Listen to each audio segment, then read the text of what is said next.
हमें देशभक्ति का ज्ञान देते हैं, वो भी सुबह सुबह आकर, तो हंसी आती है, रोना भी आता है, दुख भी होता है कि इस लोकतंत्र की क्या हाल कर दिया। अब जो मैं ये लोकतंत्र के हाल पे यहाँ कुछ बोल रहा हूँ, तो ये तो लंदन में भी जा रही होगी बात, अमेरिका में भी जा रही होगी बात, लेकिन हमारे ये व्हाट्सएप नर्सरी के छात्रों को शायद इसका ज्ञान नहीं है। सरकार के कामों की आलोचना करना देश की आलोचना करना नहीं होता। सरकार देश से बनती है, देश सरकार से नहीं बनता। यह बात शाह और शहनशाह और उनके तमाम वजीरों को अच्छी तरह से समझ लेनी चाहिए, और उनके जो भोंपू मित्र हैं उनको भी समझ लेनी चाहिए।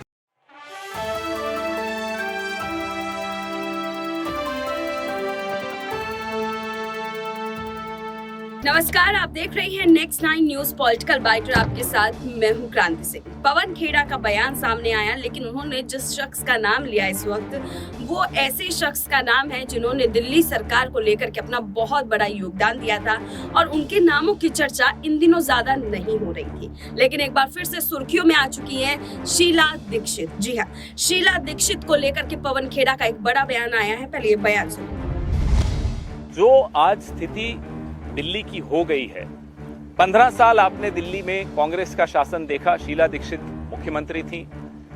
उन 15 सालों में 5 साल एनडीए का शासन था, अटल जी प्रधानमंत्री थे, आडवाणी जी गृह मंत्री थे, सीधा सीधा दिल्ली को देखते थे।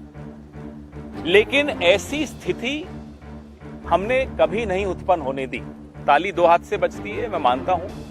न उस वक्त केंद्र के नेतृत्व ने ऐसी कोई स्थिति इस स्तर तक ले जाने की चेष्टा की, और राज्य सरकार तो परिपक्व सरकार थी ही। शीला दीक्षित जी जानती थी कि कैसे दिल्ली के हितों से बढ़कर कोई ईगो नहीं, कोई अहंकार नहीं होता, वन अपमैनशिप नहीं होती। तो उन्होंने उसी तरीके से दिल्ली को बनाया, संवारा, बसाया।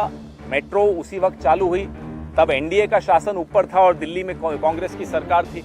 उस वक्त बड़े बड़े अप्रूवल्स आए, जिसमें आश्रम फ्लाईओवर हो, धौला कुआं फ्लाईओवर हो, तमाम जो 150 के लगभग फ्लाईओवर्स बने, उसमें कई फ्लाईओवर्स में निर्माण के कार्यों में केंद्र सरकार की अनुमति की आवश्यकता होती थी, वो हमने ली। पानी जल वितरण को लेकर सोनिया विहार ट्रीटमेंट प्लांट, तो ऐसे कई मैं आपको उदाहरण गिना सकता हूं, क्योंकि उस वक्त मैं सरकार का हिस्सा था। ऐसा होता था, विवाद भी होता था, लेकिन संवाद कभी खत्म नहीं होता था, और संवाद करके दिल्ली के लोगों के हितों की रक्षा शीला दीक्षित करने को हमेशा तत्पर रहती थी।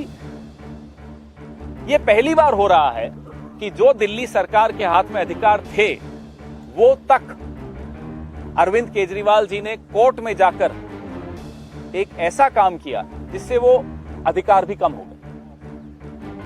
तो अगर आपकी प्राथमिकता दिल्ली के लोगों की हितों की रक्षा करना है, तब आप राजनीतिक अहंकार से हटकर सिर्फ और सिर्फ दिल्ली के लोगों की, आपके वोटर्स के लोगों की हितों की आप रक्षा करेंगे। ये होते हुए हमने देखा नहीं। पवन खेड़ा का आपने बयान सुना। उन्होंने अपनी तरफ से जो है शीला दीक्षित को लेकर के कई सारी बातें कही, बीजेपी को निशाने पर लिया, लेकिन शीला दीक्षित और बीजेपी के ऊपर पवन खेड़ा का ये बयान क्या आपको सही लगता है? अगर हाँ तो कमेंट में बताइएगा, अगर नहीं तो फिर आप उसके बारे में क्यों नहीं कह रही है वो भी जरूर लिखिएगा। फिलहाल अभी के लिए बस इतना ही। देश दुनिया की तमाम बड़ी खबरों के लिए देखते रहिए नेक्स्ट 9 न्यूज पॉलिटिकल बाइट।